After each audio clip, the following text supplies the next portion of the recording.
Baik, sebelumnya Assalamualaikum warahmatullahi wabarakatuh. Perkenalkan, nama saya Tarmiji Hussein dengan NPM 0204251183. Saya berasal dari kelas D, Program Studi Manajemen, Fakultas Ekonomi dan Bisnis. Baik, pada kesempatan kali ini saya akan sedikit menjelaskan rangkuman materi mengenai sejarah, fungsi, dan kedudukan bahasa Indonesia.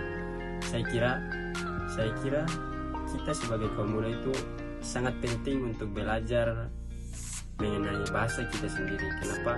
Karena kita harus mengetahui awal mula terbentuknya bahasa Indonesia atau munculnya bahasa Indonesia, sehingga itu tidak kalah penting bagi kita anak muda untuk mempelajari bahasa yang kita pakai sehari-hari.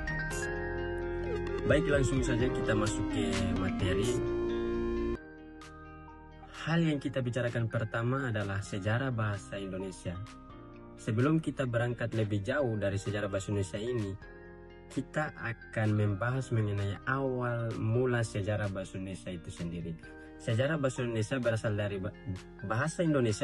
bahasa Melayu yang telah digunakan sejak abad ke-7 Masehi sebagai bahasa penghubung di wilayah Nusantara.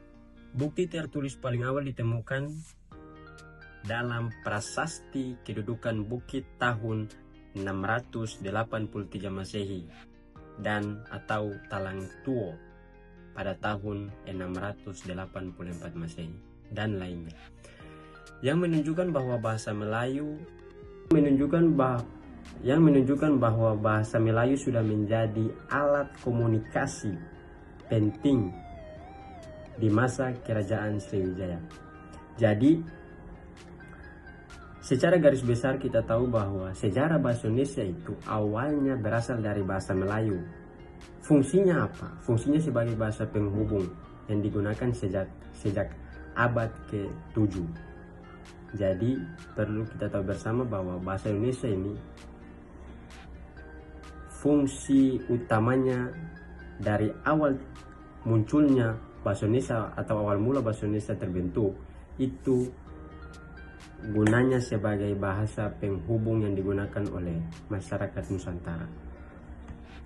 Perjalanan menuju bahasa Indonesia pada masa kolonial Belanda, bahasa Melayu mulai digunakan dalam pendidikan administrasi. Jadi, di dalam berbicara soal sejarah bahasa Indonesia, perjalanan menuju bahasa Indonesia itu telah digunakan dalam proses pendidikan pada masa penjajahan Belanda. Yang kedua adalah kedudukan bahasa Indonesia. Kedudukan bahasa Indonesia sangat penting dalam kehidupan berbangsa dan bernegara. Ia bukan sekedar alat komunikasi, tetapi juga lambang atau identitas dan pemersatu bangsa Indonesia yang majemuk. Secara umum, kedudukan bahasa Indonesia terbagi menjadi dua secara garis besar. Yang pertama, sebagai bahasa nasional. Jadi bahasa Indonesia ini selain digunakan sebagai bahasa sehari-hari kita, bahasa Indonesia juga digunakan sebagai bahasa nasional, sebagai simbol identitas, alat pemersatu, dan lambang kebangsaan negara Indonesia. Jadi fungsi-fungsi dalam bahasa Indonesia. Yang kedua adalah sebagai bahasa negara. Setelah kemerdekaan, bahasa Indonesia diresmikan sebagai bahasa negara melalui Undang-Undang Dasar 1945 Pasal 36.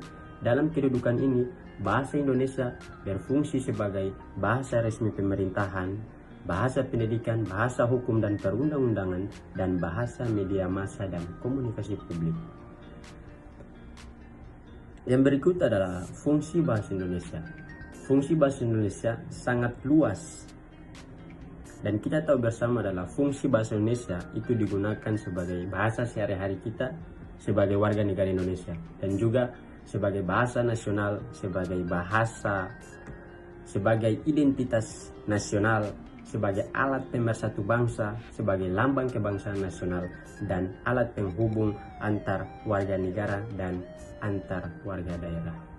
Yang berikut adalah fungsi bahasa Indonesia. Fungsi bahasa Indonesia itu sangat luas Dan kita tahu bersama salah satu fungsi bahasa Indonesia yang kita tahu adalah sebagai bahasa kita sehari-hari.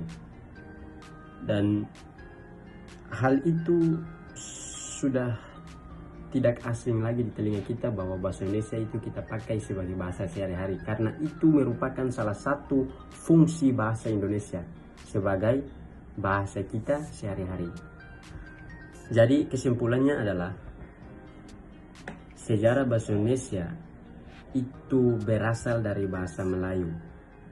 Awal mulanya terbentuk bahasa Indonesia itu berasal dari bahasa Melayu dan mulai dikenal dan digunakan sebagai bahasa penghubung sejak awal terbentuknya bahasa Indonesia, atau awal mula bahasa Indonesia itu sendiri. Itu digunakan sebagai bahasa penghubung sehingga sampai ke generasi kita sekarang, bahasa Indonesia itu bukan hanya sebagai bahasa penghubung, tetapi juga mencerminkan identitas bangsa dan menjadi alat pemersatu bangsa. Dan tatkala penting, bahasa Indonesia juga digunakan sebagai bahasa kita sehari-hari. Mungkin itu saja dari saya. Lebih dan kurangnya saya mohon maaf. Wabillahi taufiq wal hidayah. Wassalamualaikum warahmatullahi wabarakatuh.